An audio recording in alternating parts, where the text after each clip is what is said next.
Hey there, this is Therese Skelly, and I am so excited that you are going to be listening to an episode of the Fiercely Brilliant podcast. Do you like those two words? Fiercely Brilliant. My hypothesis is that you are here for a reason. We all are. Our souls have led us on journeys that have very often taken some twists and turns, and sometimes it's not pretty. Sometimes there's struggle and there's loss and there's challenge, and in the middle of that, there's always a way out. And it's those times that often lead us into our great life and work. So you're going to hear stories in these episodes of myself and other beautiful people that share the journey. They share how they got to the place where they're standing, working in their brilliance, and being the powerful leaders that they are. So stay tuned and enjoy this episode. Hey, this is Therese Skelly, another episode of the Fiercely Brilliant podcast, and I'm thrilled to have David Richman with me. You are going to love David. He's got what he's up to in the world is magnificently cool. You're going to really appreciate his journey. So, David, I'm so glad you are with us. Thank you, Therese. I'm very happy to be here. Thank you. Sure. Well, tell us what you do today. I know you do a lot, right? So tell us what you do and what you love about it. Sure. Well, what I love is that I have the energy and the opportunity to do all the things I love to do, which is I am an author. I write books, both nonfiction, fiction, narrative, you name it. I also lead expressive writing workshops for communities such as cancer charities. I just did a beautiful one last night, battered women's shelters, PTSD centers, abuse centers, that type of stuff. I lead expressive writing workshops. I also am an endurance athlete, so I spend quite a bit of time training for and competing in endurance athletics such as Ironmans and 50-mile runs and those type of things. Okay, and I just have to ask, and you're how old? I know. In your fifth decade, fourth decade? How old are you? What? 59, if you can believe it. What? I know. Okay, but here's the thing. I know you weren't always an endurance athlete, right? Correct. And so that's part of the story is how you got here. And first of all, I didn't know you did all that nonprofit writing. I didn't know that part. Yes. I know you're a speaker and you have books and all the things. I had no idea. That is magnificent.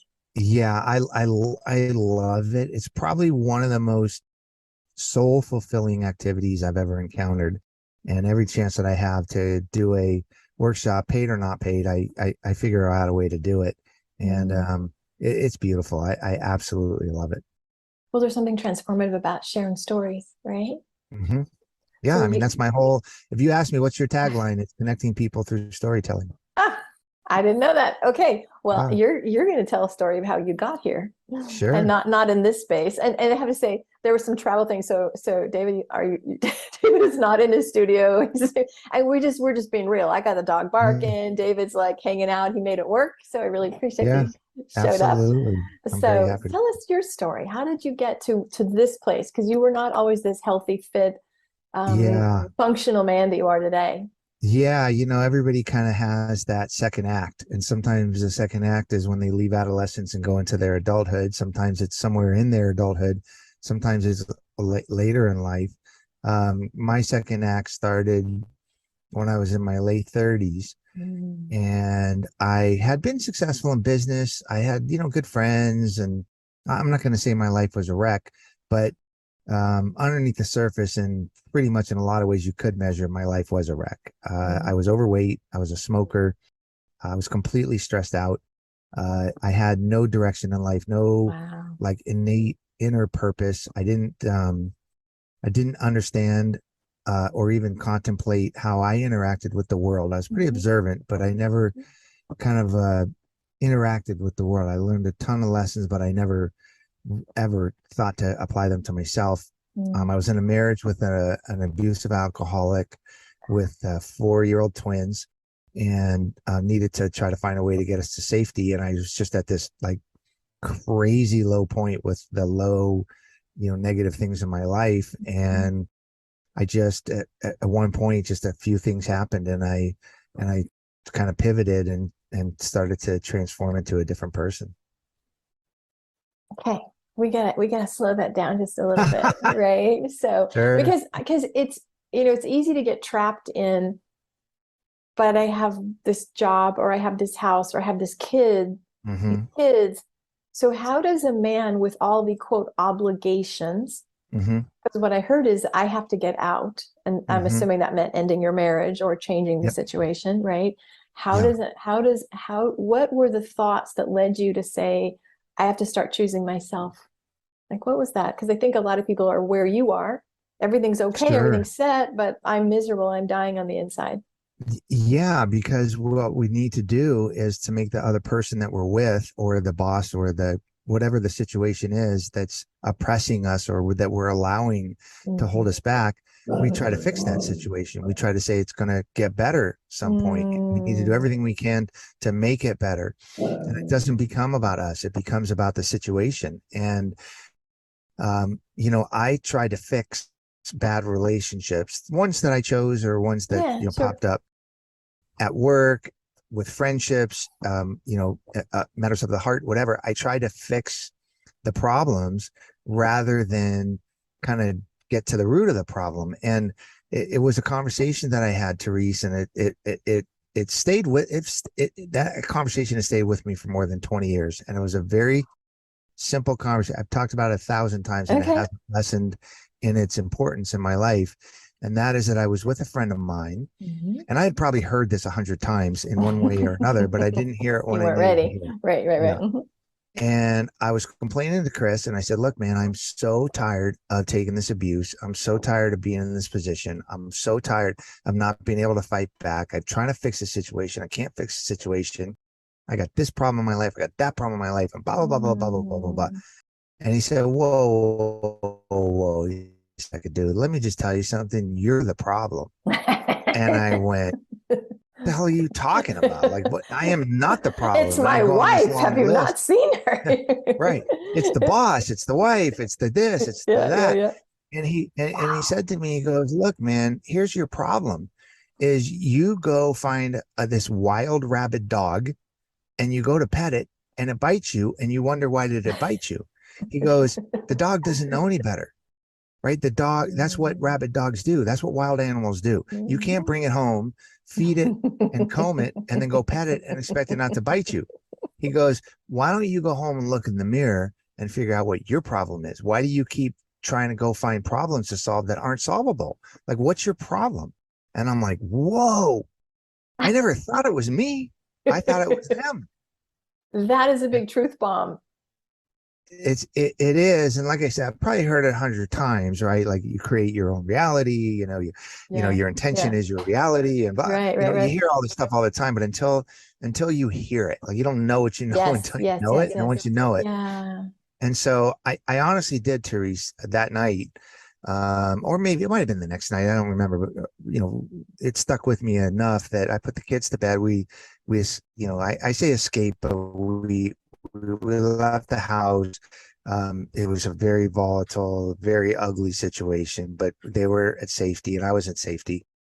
And I remember going into the bathroom and closing the door. Kids were asleep, and I turned on the light. And nobody ever does this. I hadn't done it my whole life. I don't know how many times I've done it since, but not that many. I stared in the mirror, and I stared in the mirror for 45 minutes, and I just asked myself out loud over and over and over, like, who are you? Like, what do you stand for? What's good about you? What's bad about you? Like, what's your problem? Like what is it that you want to Wow. be? What are you not doing? What the hell, man? Why don't you just look at yourself? Why don't you look at the guy in the mirror for once in your life? Um, and it was odd because I'm very, very observant, very good lesson learner, very Yeah. good leader, been very successful in business. Like, I was like, things that you could put a pin on. But Yeah.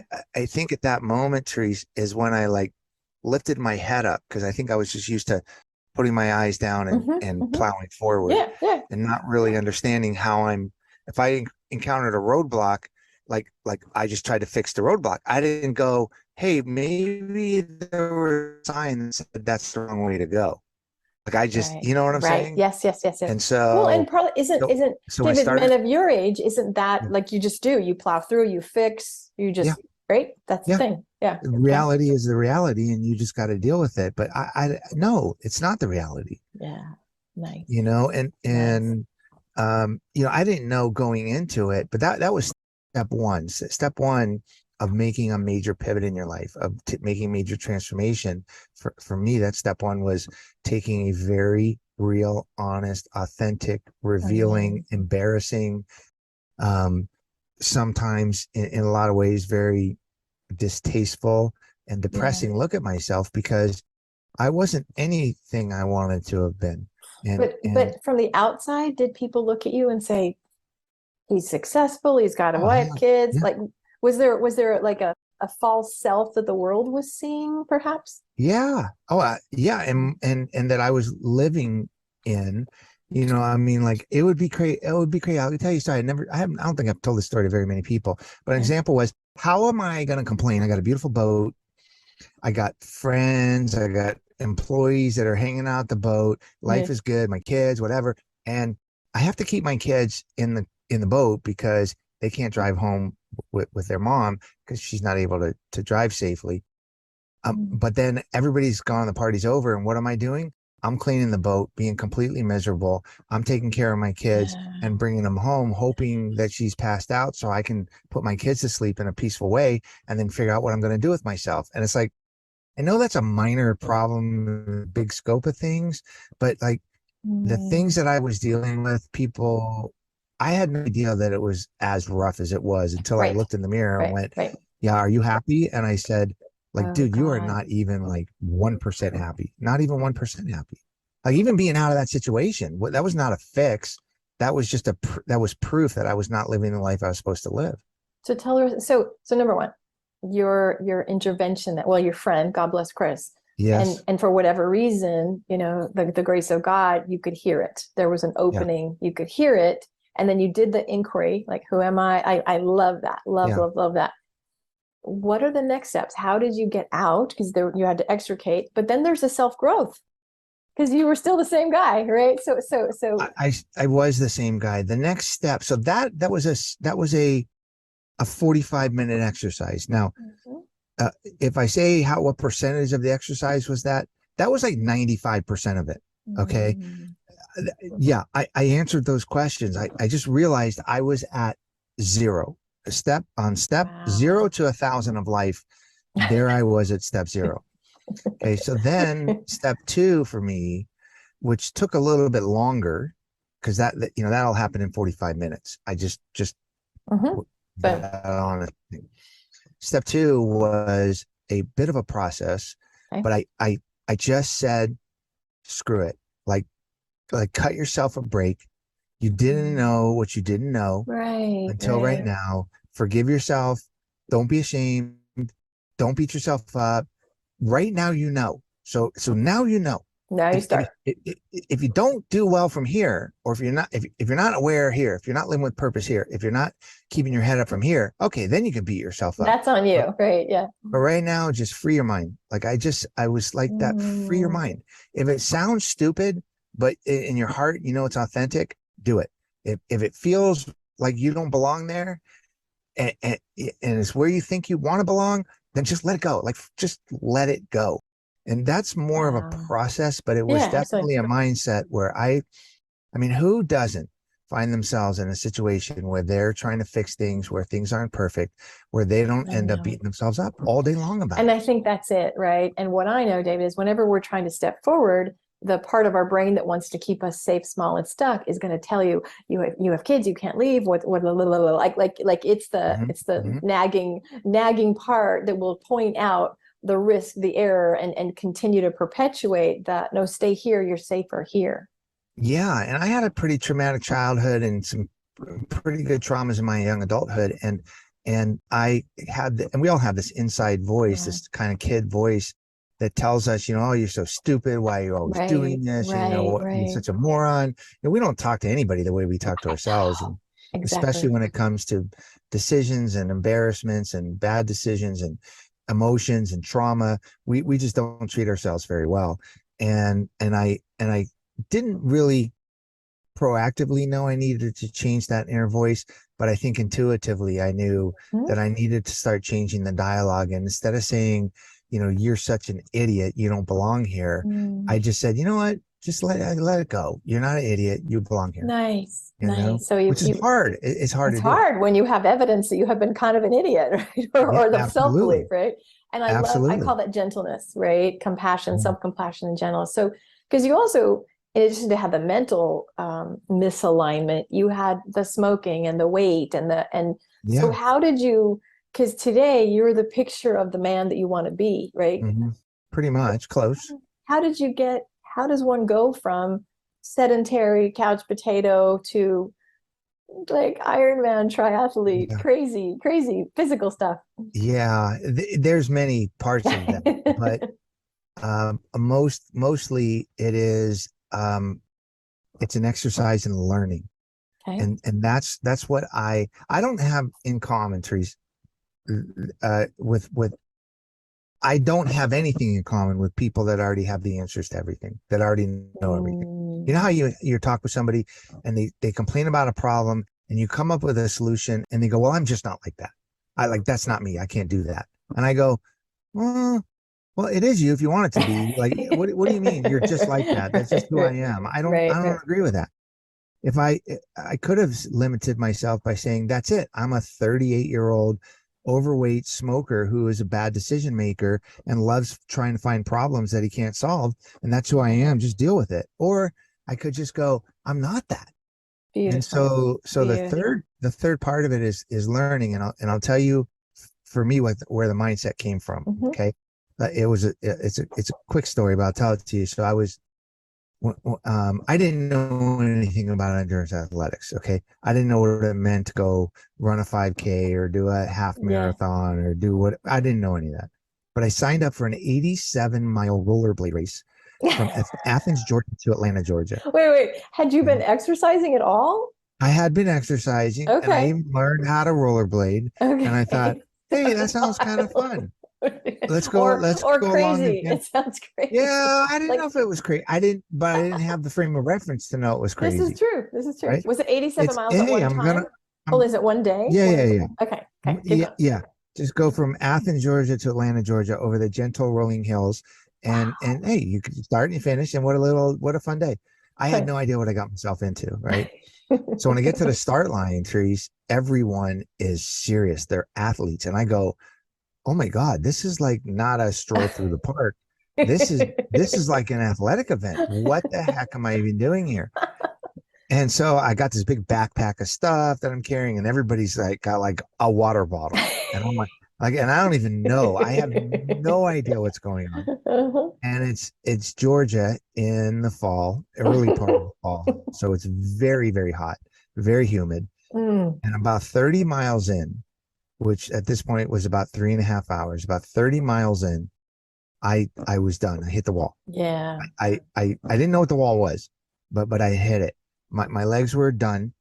I was completely out of energy. I was sweating white sweat because it was so salty. I was so dehydrating myself. It was white sweat coming out of my forehead, and I was completely done. And I just said, okay, look, dude, you're done.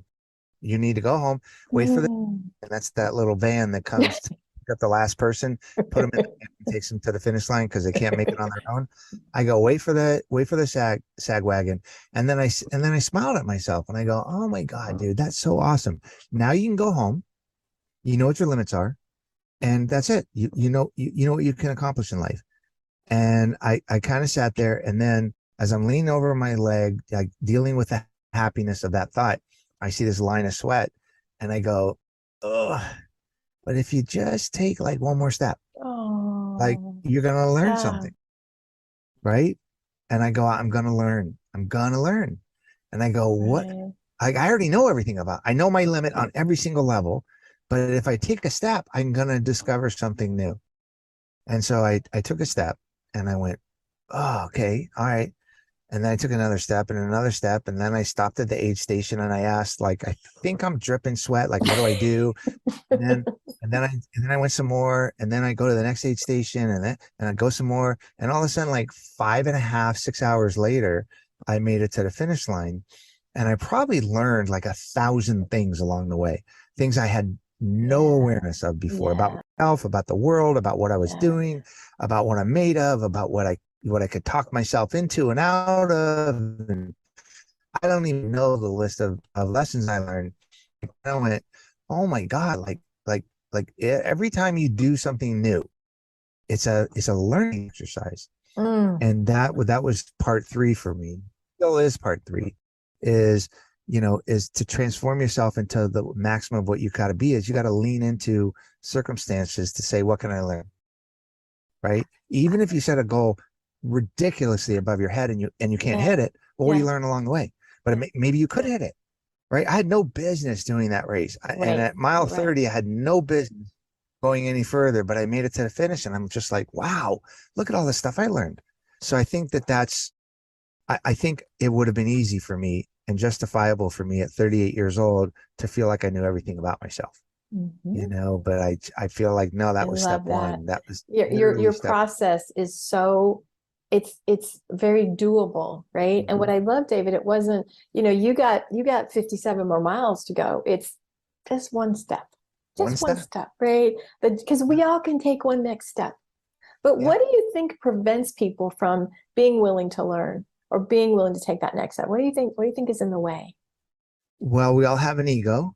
Oh yeah. Right. And so to admit that we're wrong or to admit that we might fail is a limiter. I think another limiter is that inside voice. Think about this. I was given this prompt on the expressive writing thing yesterday, and I came up with this visual that really made sense to me.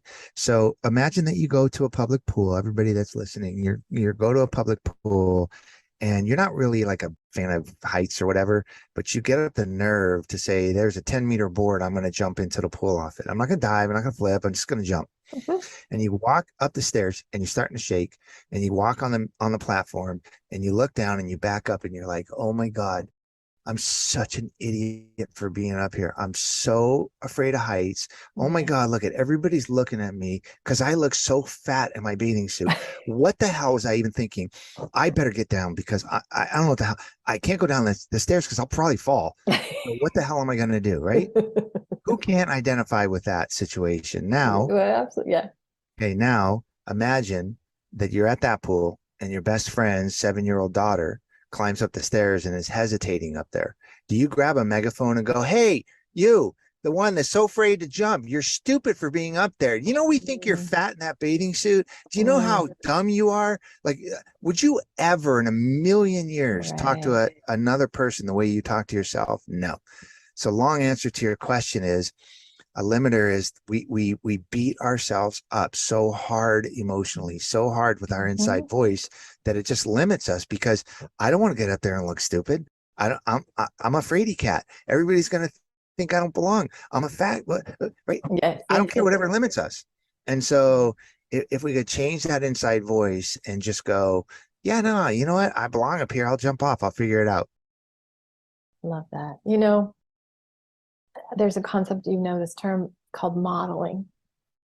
And so what we talked about is this is what prevents it. And so you kind of went there a little bit, but David, so some of it for me, I really think in terms of identity. Today, you have an identity of, I'm a man who is open to learning. I'm a man who is able to explore. I'm a man who is okay to make mistakes. I'm a man who is here to express all my gifts, right? So modeling is picking people to like, wow, how does he do that? Oh, if he's doing it, I can do it. So I want you to show us, because you went from in a very horrific situation, overwhelmed, trauma-based, you had to extricate from that. And today, look at all the contribution you are. Look at the joy you have, right? Life is good for you today. So what's the voice in your head today? How do you show up? Because it really is about who we are, like the being, right? So put us in your head or in your physiology. Like, how do you show up? Like, of course this is going to happen. Like, how do you get there? If you were to like program yourself to get in that state, what would that be? It's I think for me, it revolves around vulnerability. So, especially with guys, we got to be tough. We got to be the one that handles stuff. I'm the man, I'm the whatever. Or you're just used to overcoming adversity in your life, and so you're the tough one. You're the capable one, whatever. And I'll tell you a story. I'll tell you another story I tell very, very few people to, because it's a very private story, is my current wife. So I met her, and I mean, she's the opposite of every woman I've ever tried to, you know, interact with. She's very smart. She's very successful. She's very independent. She's very capable. She's very confident. Like, she's all these things that So are she's like not a pretty much project. She's not a dog you're going to take not a, home and she's not a problem I need to fix. Trust me. Right. And it was the like something I never knew, right? It's kind of like that 87 mile or the first half Yeah. Ironman I did, whatever. And we a second or third date, and I go to kiss her, and it was absolutely the worst kiss you could ever give anybody in their entire life. And I drove home going, yeah, that's why you can't be with that kind of a woman, right? Because they're just cold and they don't know how to kiss. They don't draw it out of you. And it's just that's not where you belong. And then I went, you know what, dude? Like, no, this is step one for you. Like, step one. That's the kind of person you see yourself with. So what the hell is your problem? So I swear to you, Therese, I have told very few people this. I called her up and I said, hey, and she goes, yeah. And I go, I just need to let you know that was the worst kiss I've ever had in my whole life. He goes, yeah, me too. And I go, that was my fault. Here's why. And I absolutely know I could do better. I just know I can, right? And Yeah. she said, all right, well, if you didn't call me, I probably wouldn't have. That's right. That's right. I wouldn't expect, And so we went out again, and eventually, things worked out and we're married. But it's that vulnerable. It's that being like, oh man, just try to act as if. Who do you want to be? And Who do you just want if to you be? fail, you Great. fail. Good. If you fail, you fail. But yeah, I don't know that I was okay with failure, because at times in my life I couldn't fail. Right? Like if I would have, I mean, I could tell you 100 times in my life that I would have failed. It would have been dire. Right. The death right? of you. Well, when you Yeah. come from a shame-based traumatic background, you can't fail because your identity is such in, I have to fix, I have to solve, I've got to be that, you know what I mean?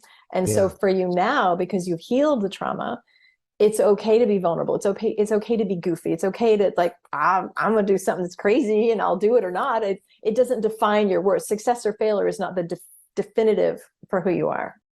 Yeah, and we're wired with a million different wires and across all different ways. And are all my wires uncrossed? No. Are all million wires completely rewired properly? Of course not. I have bad patterns. Right.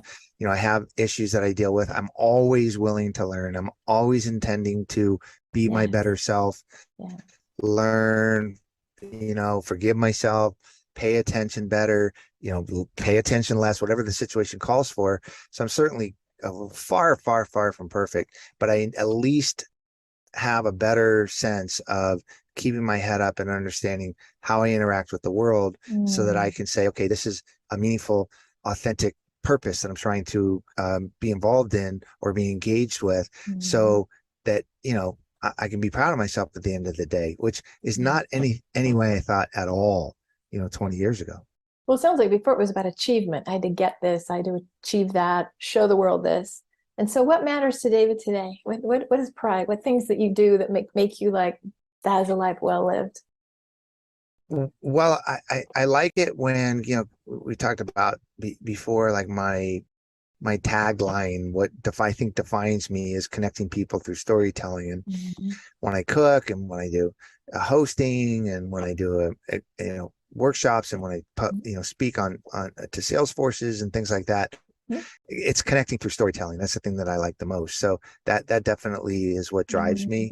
I think staying healthy.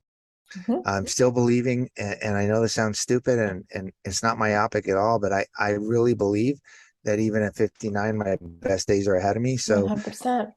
until they're not, I'm with you. right, until they're not, they are. And so you get to call it. Yeah. And so I think that's what drives me, to just figure out what's next. What's the next goal I'm going to set for myself? What's the next challenge I'm going to try to learn from? That's that, I like being challenged, but challenged in a way that is not a problem to fix. That's not fixable. Right. Well, here's what I want to share.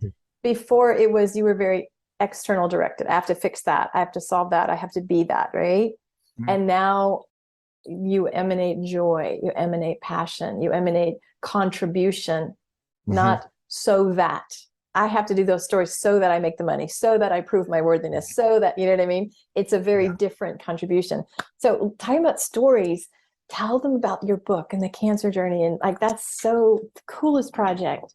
Oh, well, thanks. I love doing it, and it's really a passion project because all the proceeds go to cancer organizations that are involved. But when I was in the process of understanding I was at step zero, at this pivot point, I had this very long kind of journey ahead of me. As I saw it in my head as this just endless path. But at that same time, I got a call from my sister saying that she was diagnosed with terminal cancer, and it kind of framed for me the importance of how to live on purpose and how to be authentic, because she was living her best life. She had a happy, healthy marriage, two great kids, great circle of friends, great, just she was living her best life in a purposeful, heads up kind of way. And it really was a stark reminder for me of what I hadn't done. And so I really wanted to learn from her. We interacted a lot, but I noticed, Therese, that people were really good, and I'm talking about doctors, loved ones, patients, survivors, you name it. They're really good about dealing with the tasks related to the cancer and the trauma, but they were not good with dealing with the emotional side of it. Yeah. People were very isolating. They abandoned friends. Who doesn't have a friend that's going through something difficult, and you're sitting there going, I don't know what the hell to say. Like, what do we do? Like, I don't know. Like, oh, geez, I better not call him because I don't want to say the wrong thing. Right. And I said, well, why is that? Like, why do we have such a problem starting hard conversations? And so what I did was I embarked on a project to go find a ton of people that were super inspirational, very wide ranging of emotions, from gratitude to fear, angry, you name it, had unbelievable and very acute traumas in their lives, such as suicide of a parent, abandonment, drug addiction, you name it, so that we can kind of identify with the person, and then how did their traumas and impact them? How did it help them, or how did it inhibit them later in life from connecting with the people in their lives that were going through something difficult? Or if they were going through something difficult, how did it help or impede their ability to connect on the emotional issues? And so I told the stories. I interviewed everybody for a couple of years. Some people I couldn't get deep enough with, some people I did. And that what came out of that was 15 really remarkable stories, all very different, about people's lives and the traumas that they encounter, and kind of like the thought behind, you never know what people go through. What these people have all gone through. It's unbelievably revealing. And then learn from that, so that we can have a couple of more tools in our belt when we go through something difficult, or when a significant other, a friend, whatever, goes through something as traumatic as cancer. Now we can be empowered maybe a little bit more just with those hard conversations. So I interviewed them for a couple of years. Then I said, hey, if we're connected by story, why not go connect all the people? So I jumped on my bike and I did a 5,000-mile solo bike ride in 45 days to go visit the people that I had interviewed and meet them for the first time, to connect the stories. And so it's really great. The book is each one of those stories. And then in between the stories is a short little narrative of the bike ride or people I met along the way that kind of enhance those stories. So it's a journey book, and a narrative book about the human experience. And what's the book called, and where can they find it? It's called Cycle of Lives. The subtitle is 15 remarkable stories, 5,000 miles, and a journey through the emotional chaos of cancer. So I interviewed doctors, patients, loved ones, survivors, you name it. A couple of stories are heavy, but they're all very, very inspirational and very fulfilling to the soul, and to understand, the human condition a little bit more. But if you look up Cycle of Lives, you can find it wherever books are sold, or at my website, which is cycleoflives.org.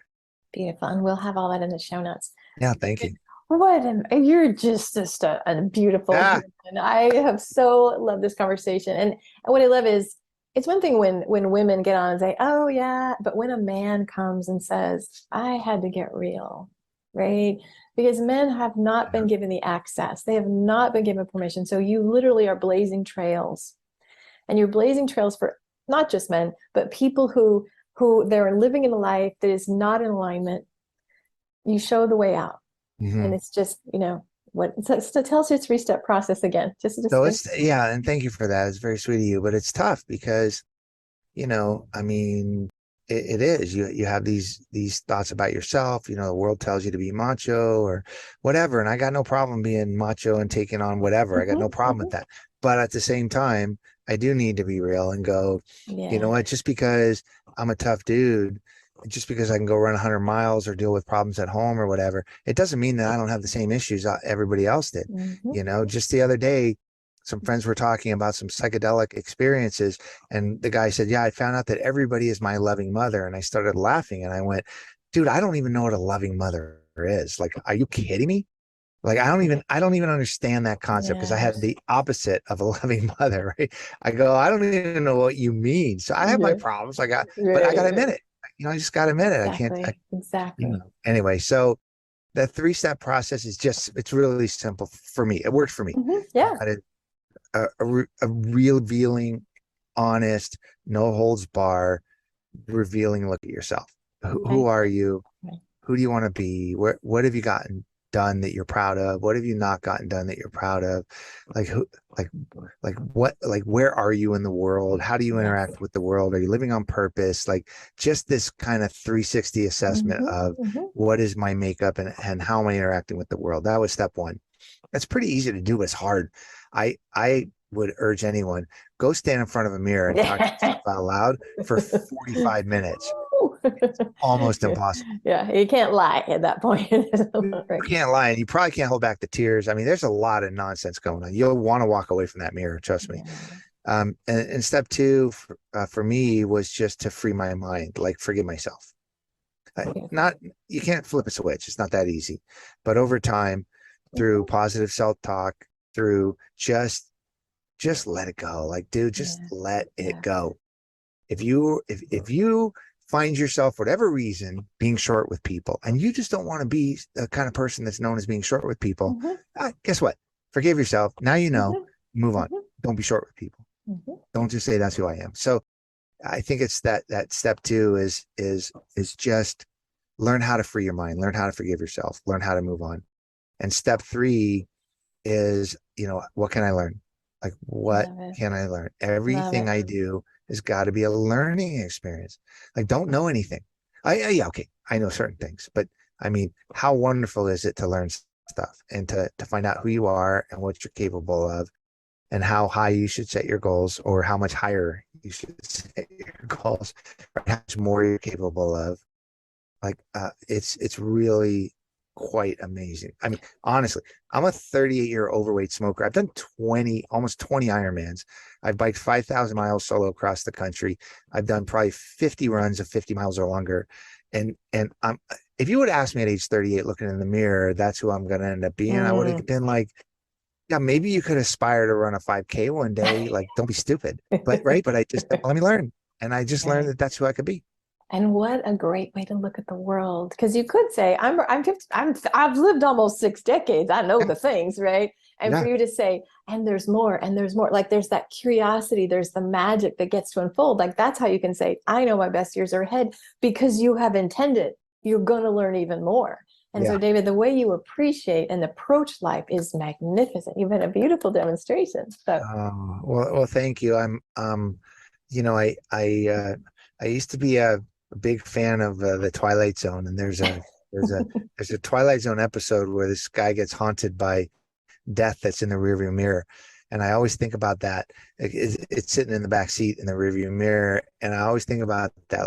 I think that's death, man. If you're looking in the rearview mirror, you might as well just pack it up, dude, because isn't life in front of you? Like, it's not in the rearview mirror. And so, when I got to that point on that rollerblade race, like that, I could have made that everything I knew about myself, but no, from now on, it's out the windshield, not the rearview mirror.